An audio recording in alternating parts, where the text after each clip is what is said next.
Now, let us have the kinetic energy. So we know that kinetic energy is energy in motion. And our formula for that is we have mv squared divided by 2. So paano naman natin yan i-derive yung formula? So alam natin na ang v, this is velocity. Okay, na meron siyang unit na meter per second. And we have m, so this is mass, at meron siyang unit na kilogram. Okay, so paano natin i-derive yung formula ng kinetic energy? So let's say for example, hinahanap natin is m.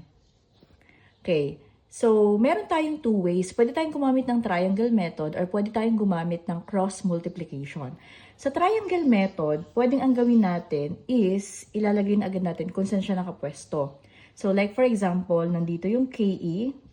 So andito yung 2 at nasa taas naman ang mv squared. Pwede rin naman sa cross multiplication, pwede natin gawin ganito yung format niya. KE over 1 equals mv squared over 2. So, anong sabi natin? Nawawala ang m. Okay, pag ang gagamitin natin is yung triangle method, titingin tayo sa nasa taas. So, since m ang nawawala, so nandito si mv squared equals, imumultiply natin si 2 at saka si KE. So, 2 times kinetic energy. Kung dito naman sa cross multiplication, pwedeng ang gawin natin is i-cross multiply natin. So, ganun din ang mangyayari dyan. 1 times mv squared, that's mv squared. Equals, multiply din 2 times KE. So, that's 2 times KE. Napansin nyo ba na parehas lang? Hindi na natin nilagay dito yung 1 since 1 naman yan. So, no need na ilagay natin yan.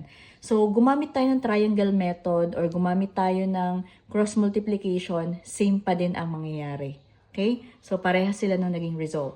Hinahanap natin ang mass, given ang velocity, given ang kinetic energy. So, we have to divide both sides by v squared. So, para lumabas or para makancel natin ang v squared at matira si m. m equals 2ke divided by v squared. So, this will be our formula for mass given ang kinetic energy at ang velocity. Okay? Now, ma'am, what if ang nawawala naman po is yung v? Given po ang mass, given din po ang kinetic energy, paano po ang gagawin namin? Okay, so, maalin ulit sa dalawa ang gagawin nyo kasi same lang naman. So, let's say for example, ito yung lumabas. Ano po? So, hindi lang example kasi yan talaga yan. Nawawala naman yung v. Kung kanina, dinivide natin both sides by v squared para makancel ito at matira si m, this time, i-divide natin siya both side by m. So that makakancel natin yung m at matitira si v squared equals 2ke divided by m.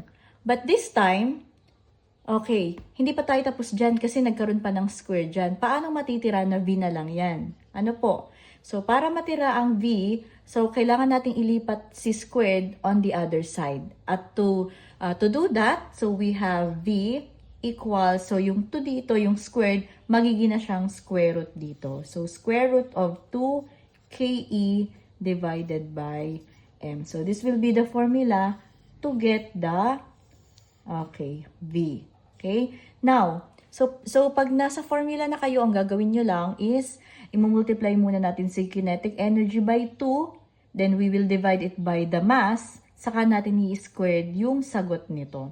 So, dito naman sa mass, so you have to squared first the v, and then saka natin siya, imumultiply naman natin yung ke times 2, and then yung, kung ano yung product nito, we will divide it to the squared of, okay, velocity.